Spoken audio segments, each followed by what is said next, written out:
All right, so with Witch Queen less than a month away from filming this video, what should most Destiny players be doing in game to prepare? What's left to do? Well, ooh, a fresh pie. Save me a slice. That's good. Okay, that's good. Yeah, that's okay. That's good. That's good. It's enough slices! Today, we are going through everything you need to do before Witch Queen launches on February 22nd. Some items on this list are essential as they're being deleted from the game files, like everyone who gets hit with Lorenz driver in the Crucible. Yeah, even behind cover. Some items you might be able to skip. Nevertheless, these are my most important to-dos before the 22nd. All right, so let's get down to business. First, we're going to focus on what to bring into the Witch Queen. A big question that a lot of Guardians have had is around weapon crafting and how it will work. Or will our favorite weapons that we have now be craftable or able to be reworked to have different perks? Most of us are kind of in a limbo mode where we don't know if we should farm for god rolls of weapons when we may be able to just craft them next season. Well, we got a huge update in the most recent TWAB where weapon crafting was laid out, not completely, but a huge preview. Link to that TWAB down below, as we really don't have time to cover it completely, but that question still remains. Farm or wait? So should you farm out that perfect 5 of 5 IS Luna from Grasp of Avarice or a Twilight Oath with opening shot snap from the Blind Well?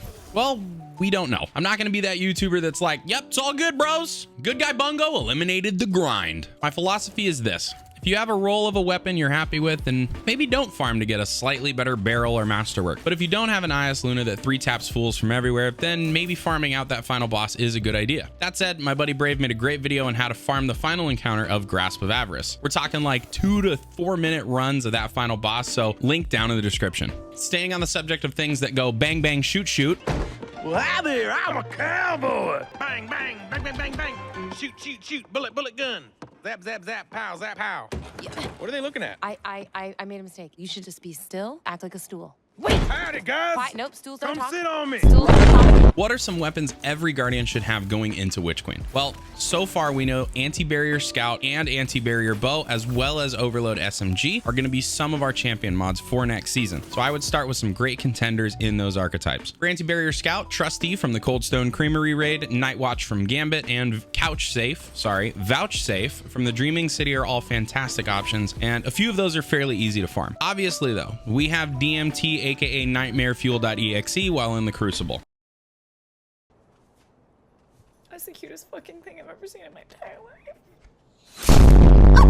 Locking down a Vorpal roll on DMT is going to play huge next season, so get in that Presage mission if you have it and farm one out. By the way, more on DMT later for those of you that don't have access to Presage. For Anti-Barrier Bow, Whispering Slab available from Focusing Umbral Engrams, Point of the Stag, a static roll from the Monument to Lost Lights, Imperial Needle also available from Umbrals, and Wolf Tone Draw available from completing Season of the Lost Ritual playlists and Focusing Umbral Engrams. On the exotic side, obviously Lemonarch, aka Lemon Shark Doo Doo Doo Doo Doo Doo, and my boy Big Daddy Tikus are going to be nasty for this. Moving to Overload SMG, Extraordinary Rendition available from Umbrals, Ikelos SMG and Stochastic Variable both available from World Drops and Umbrals, and Borrowed Time from Gambit. That said, I can't wait to bring back Huckleberry and Risk Runner into my GM and high level content builds. But guys, I genuinely think Teraba is going to be the best exotic SMG to use for Overload champions, and here's why. Teraba has the perk Ravenous Beast, where this weapon stores power when dealing or receiving damage. Hold reload to unleash the beast and quite literally watch enemies get deleted from the game files. The way I'm predicting Teraba to work next season is spraying and stunning an Overload champion will charge up Ravenous Beast,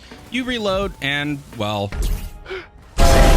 And now that Teraba is getting a massive buff and that you won't completely lose progress on Ravenous Beast when stowing the gun, this further pushes Teraba into that position of being possibly one of the best exotics in the game next season for both PvE and PvP. I think I may have to just make a video on it here pretty soon, so smack the sub button to craft you and me one smile. So if you don't have Teraba, consider saving those spoils. I know it's expensive. like stupid expensive. But I genuinely think it's going to be the go-to option next season, even over Risk Runner and Huckleberry. That said, we are expecting an exotic SMG with Osteostriga, which looks like a full auto Burboy version of Thorn as a deluxe edition pre-order bonus. But as it stands, we don't know the extent of how that weapon will work, and not everyone wants to drop deluxe edition monies. Not everyone, you know, wants to spend $3.6 billion on Witch Queen. As of the making of this video, Anti-Barrier Bow and Scout, as well as Overload SMG, are the only champion mods that we know of. But I'll try to keep a pinned comment on this video updated with any changes as we get closer to Witch Queen. In the meantime, you can join my Discord and throw any questions my way, discuss builds, team up with other Guardians, and of course, meme your faces off. Link will be down in the description. The next thing you will likely want to bring into Witch Queen is materials. I'm talking crafting materials. So in the meantime, maybe consider running some GMs or other activities that drop materials that will help you masterwork your armor or weapons going into the next season. Don't forget about your ghost mods and use them to further optimize your farming.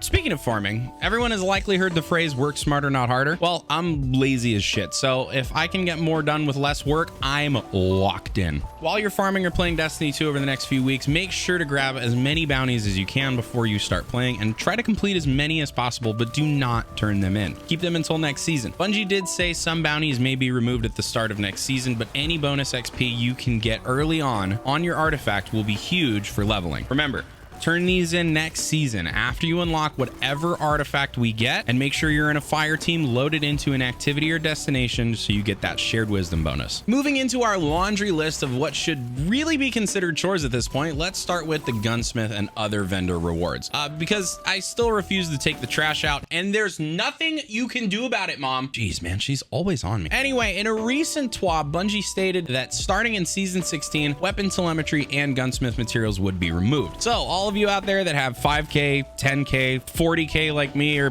Jesus, even 50 or 60k in gunsmith material, please go turn them in. If you don't, I'm calling Discovery Channel to come do a special episode of hoarders on your inventory. I'm guessing they'll also probably check your vault and be shocked at what they find as well. In addition to turning in gunsmith material, most of the tower vendors have reputation rewards, and I don't really do a good job of collecting those, so it's your lucky day. It's raining legendary shards. Next season will also mean that a lot of activities and some destinations, like the whole ass Tangled Shore, will be heading into the DCV, or the we don't want to turn Destiny into Call of Duty Warzone backup hard drive. Starting with the only free-to-play activity on the list, this is something, in my opinion, everyone should play through, and that is the Forsaken campaign. Amazing story, a lot of great weapons to earn, and more importantly, everyone that plays this game should know who Cade 6 is, or was.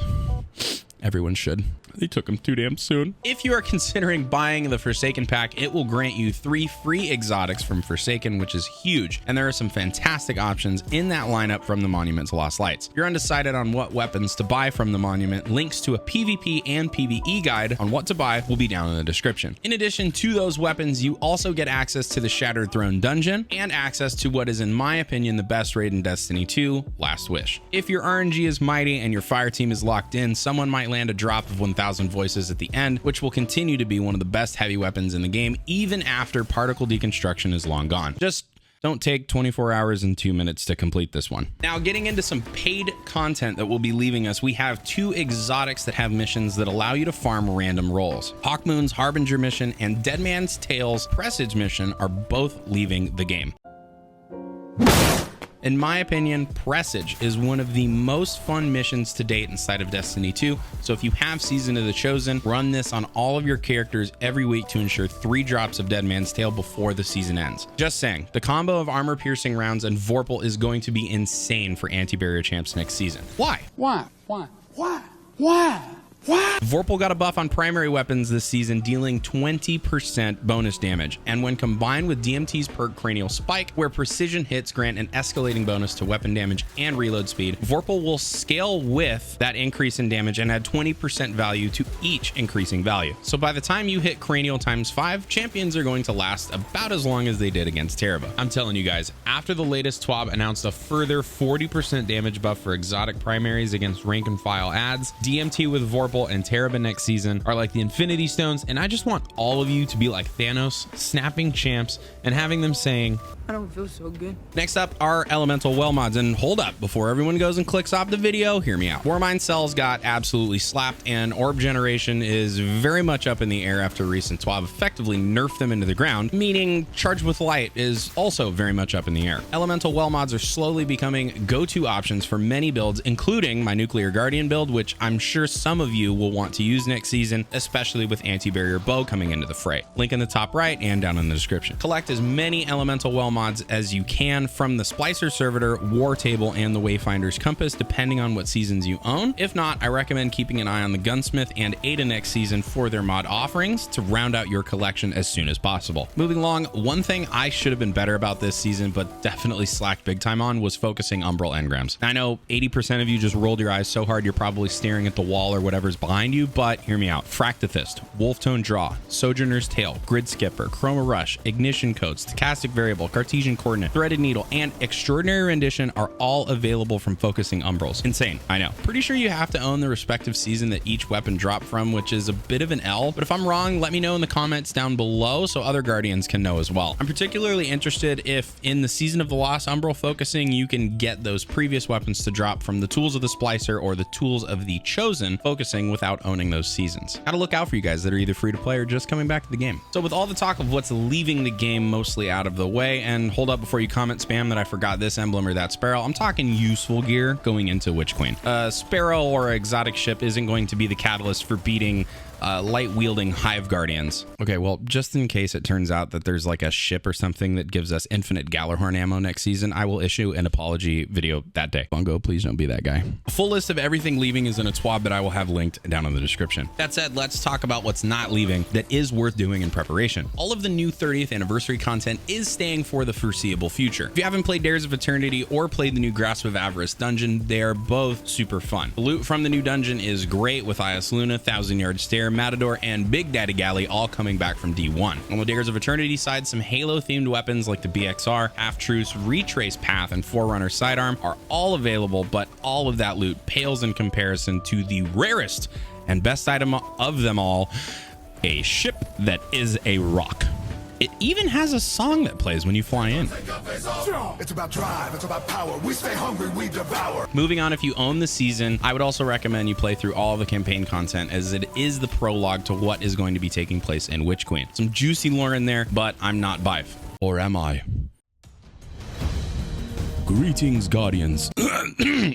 Wow, that was really weird. Whew. All right, guys, the laundry list of stuff to complete before Witch Queen has finally come to an end. If anyone has suggestions on other weapons, activities, or loot to grab before we jump into Witch Queen, please let me know down in the comments down below. I know it has been a minute since my last video, but the last few months have been insane in the Teagues household. We adopted our second puppy. Everybody type aw. The holidays happened. I got COVID, and other life events have really sucked my time away from this, but we are settling back into a rhythm, and I hope to have weekly uploads back for the foreseeable future. So if you're not subscribed, hit that sub button and trigger the bell to be notified when we upload a new video and when we go live here on YouTube. Join my Discord to better connect with me and other Guardians, as I'm building a short series with the help of my community in there. I appreciate all of you hanging around in my absence, and until next time, stay safe. And I have been Teagues. You, as always, have been beautiful.